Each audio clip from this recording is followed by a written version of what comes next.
and gentlemen, senior NFL insider for ESPN, Adam Schefter. Hey. Schefter, how you doing, buddy? Oh, that's a beautiful jacket, Pat. Very stylish. Very stylish. Muchas gracias. This is from NFL Mexico, obviously. It feels delightful. It's hot as hell in here. I am sweating, but we will certainly represent and continue to do so. What do we need to know coming out of yesterday? Obviously, the Scadaboo injury was very scary. Complete dislocation that looked nasty. Obviously, anytime that takes place, people don't love it. Is there any other stories that maybe we didn't hit there over the top 5 headlines that you have out of a blowout Sunday for the NFL? You know, as you guys get ready to plan your Super Bowl parade, there's a few things I did want to point out there with going on with Indianapolis. Daniel Jones has played 6 games in which he hasn't turned over the football at all. At all. And Jonathan Taylor is on pace right now for 28 touchdowns this season, which is pretty good. 28 touchdowns, you win 28. You get 28 touchdowns, you generally should win an MVP. LaDainian Tomlinson, I think, has the record more than that, but he has to be considered an MVP candidate. The issue is, as D-Bub pointed out, the last 12 MVPs have all been quarterbacks. It's turned into, generally speaking, a quarterback award, and I would imagine before the season is through, Patrick Mahomes, Josh Allen, Baker Mayfield, some other quarterbacks will have something to say about whether or not Jonathan Taylor does win the MVP. But today, on October 27th, Jonathan Taylor is the MVP. Today, absolutely. The guy's been incredible. He has been speed, power, production, everything you'd want. But again, let's see if one of these quarterbacks overtakes him for what has become the most valuable quarterback, not the most valuable player award in the last 12 years. His celebration, too, there was a toddler race as one of the breaks. Yeah, I think like 3-year-old, maybe 3 or 4-year-olds racing against each other. And the little boy that won the race, he did the Jonathan Taylor. Filthy. He did the Jonathan Taylor as a celebration. Wow. I thought to myself, it's like he has a clean celebration. Also doable. Yep. You know, like the celebration is doable.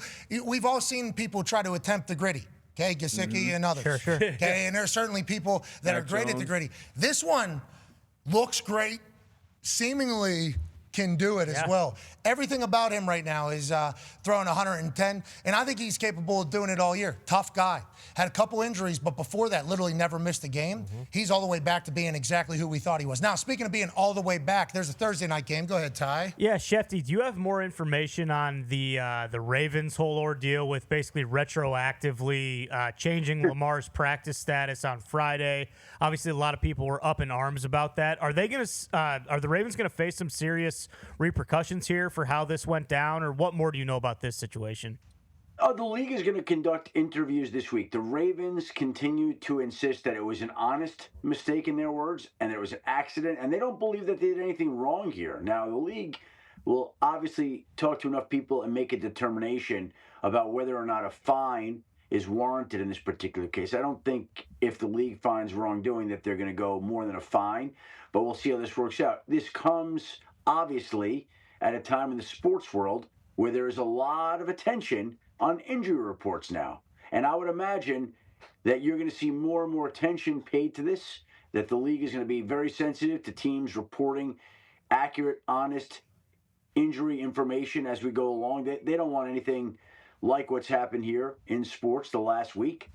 And so I think the penalties could be tied to that. My guess is there'll be a fine. The league will do the interviews this week, and they'll make a determination about whether or not there is a basis for a fine or some sort of discipline. Okay, and what are your takeaways from the teams that look like absolute shite yesterday?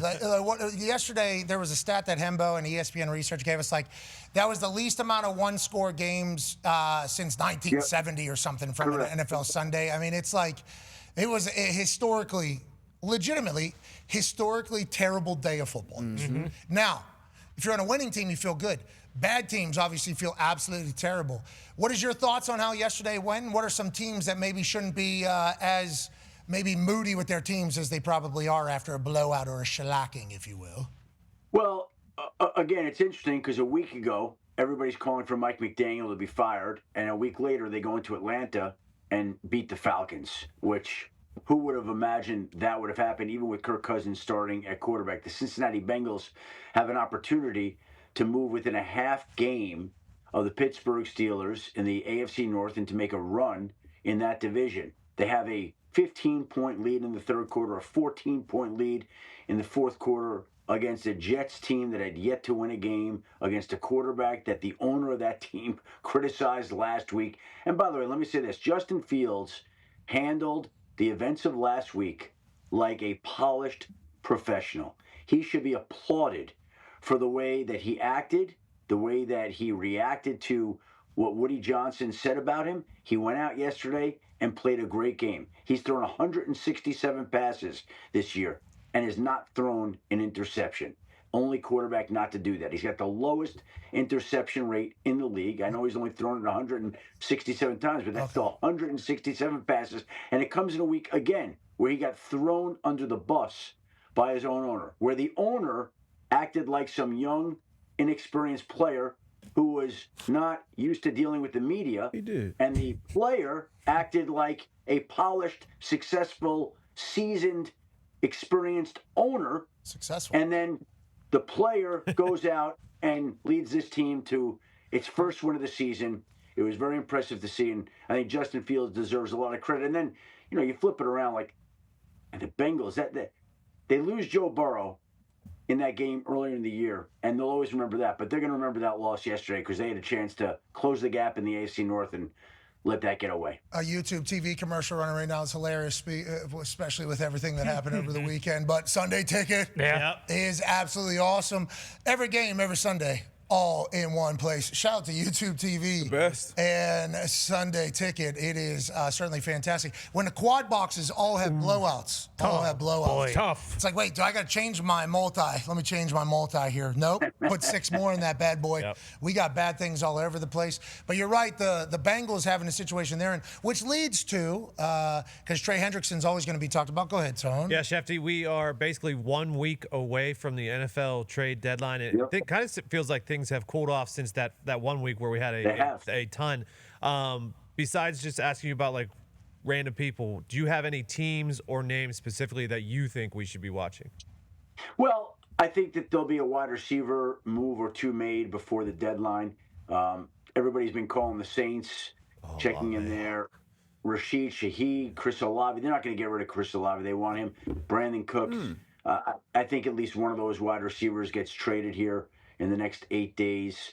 The team's calling the Miami Dolphins about Bradley Chubb, Jalen Phillips. Won't be a surprise if at least one of those players gets traded here in the next 8 days. Dolphins on a short week this week, so might be tough to make a move this week, but then would be ideal timing after a Thursday night game to see if they can make a move after that. So this could be the last game for a Dolphin or two on Thursday night against the Baltimore Ravens. Buying, selling, there's a team. Go ahead, Connor. Yeah, Schefty, what about teams like the Patriots who maybe came into the year, not expecting much, but have, come alive pretty quick? And then teams also like the Vikings who have kind of had a disappointing start, and they have a couple players that are young and need to be paid, and, they might not have enough to go around for everybody. What about those types of situations?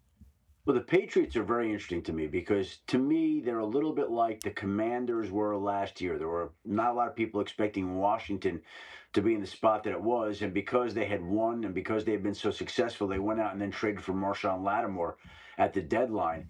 And I could see the Patriots making a move here, whether it's for a defensive back, whether it's for another running back, for a little bit of running back depth, whether it's for another wide receiver, although those wide receivers are playing really well right now. I could see New England saying, hey, we're in this great spot right now. We got a chance to beat Buffalo for the division. We got a chance to host a home playoff game. A lot of excitement. Drake May is lighting it up right now. By the way, he actually also is in the MVP conversation right now with the way that he's played so far. And, I wouldn't be surprised if New England made a move here before the deadline. That would be fun to see for Connor and all the massholes who obviously know what great ball looks like. And Connor, since day one of watching Drake May, has said, this guy's a guy, this guy's a guy. Even whenever all hell was seemingly breaking loose around him and the sky was on fire and everything like that, Drake has always been good, if you ask the Patriots fans. Now with Vrabes, and McDaniels, it's like he's getting everything that he can possibly do out of him, and also they got a team around him, and they're making smart decisions. Are the Patriots all the way back? And then they make a big-time trade. Do you guys still have you guys still have money, I assume? I think we have the second most money right now, or the first. I forget. Oh, they can make a big. Oh, yeah. They can make a big. Any big fish out there? Hey, Hey, you know what? We used to get regular playoff matchups between the Patriots and Colts. Big Championship game, Matt. Could you see another one this year? Patriots and Colts again. That would be pretty cool, huh? I was in a couple of those when I didn't know what I was doing. It would have been cool to be good at my job when those moments were happening. You know, those ones I was just hanging on for dear life out there. You know, like, don't hit a shank here. Everybody else is really good. You are not that great. Let's not be the reason. I was in the 4th and 2 game as a rookie. I felt, honestly, like legit, the one time in my career where I felt like I was just like an extra in the movie. Like I had no control. I'm lined up across, like, all right, I got Reggie Wayne and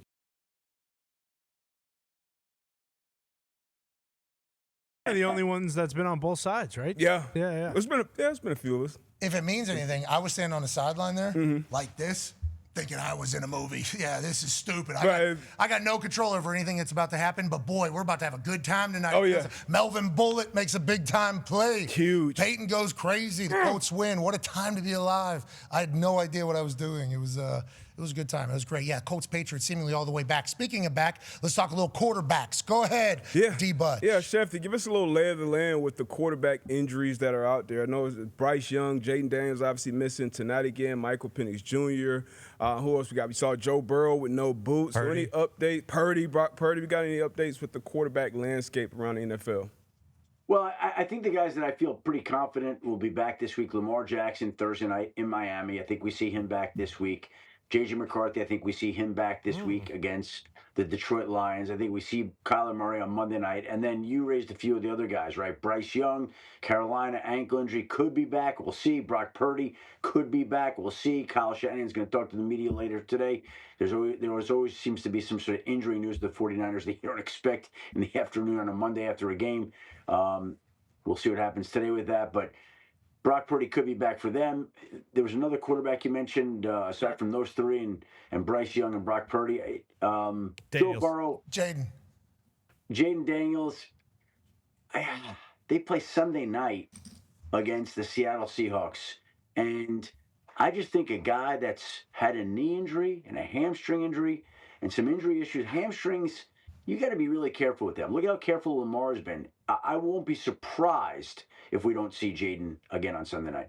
The hamstring is like once it happens, right? Doesn't that kind of become like a thing people get scared about? You got to give it time to heal, and it's, obviously players and coaches aren't trying to do that in the middle of the season. Especially you're in a situation like the Ravens, like you want your star quarterback back. That was kind of the conversation outside of that building too, where the Ravens trying to almost force Lamar to get in there. So interesting. Oh, that's why they put full participation. To kind of put a little public pressure on. But that's just yeah, there's conspiracies for everything, obviously, and the NFL is going to get into it. And I assume they will try to set a precedent on misrepresenting somebody's health status, especially in this gambling world that we're in, which is really starting. Did you hear about the country of Turkey? Let's not even get into it. Okay, we're too close to Thanksgiving to be talking about Turkey already, but whenever you talk about the country of Turkey, there's some crazy scandal. Let's talk about tonight. We talked about the Commanders. 10.5-point dogs now at the Kansas City Chiefs. Any injury news that we need to think about before we make our picks this evening, Schefter, or any other storylines we should be thinking about? Well, obviously, Terry McLaurin, Deebo Samuel, both back for Washington. Marcus Mariota steps in and starts for Jaden Daniels. And again, I think, we're used to seeing backup quarterbacks do well, and maybe Marcus won't tonight, but he's won there in the playoffs. He beat Alex Smith in a playoff game. And I can tell you that I think the organization is confident in Mariota. They feel like he is more than capable of stepping in and playing a good game. We'll see if he can do that tonight. On the other side of the football, obviously, Rashee Rice back for another week. Kareem Hunt is off the injury report. They wanted to get Brashard Smith, their rookie running back, more involved. We'll see if that happens tonight. And they're still missing their left tackle, Josh Simmons, but there's a feeling that he could be back here now in Kansas City in a couple of weeks, which is encouraging, dealing with some personal issues there. But it sounds like he will be back here in fairly short order, which is great news. Pretty cool that it's just expected Taylor's going to be there and it's not breaking news. Good for them. Hey, good for them. Good spot. That's awesome. All right, Schefter, we appreciate the hell out of you, man. Good luck tonight from your office. Enjoy the games tonight, guys. Thank you for having me. What do you think? You think the shite weekend continues tonight or no? I hope not. I hope we get a good game. I think we have a chance. Yeah, me too. I think it may be a little bit closer to the people think, but Kansas City's a juggernaut right now. They're better than they ever been. But on that note, as soon as you said you think that it's going to be a good game, Talks Table just gave a full. I don't. I hope it is. I hope it is. You're the man, ladies and gentlemen. Adam Schefter. We all hope it is. Amen. Amen.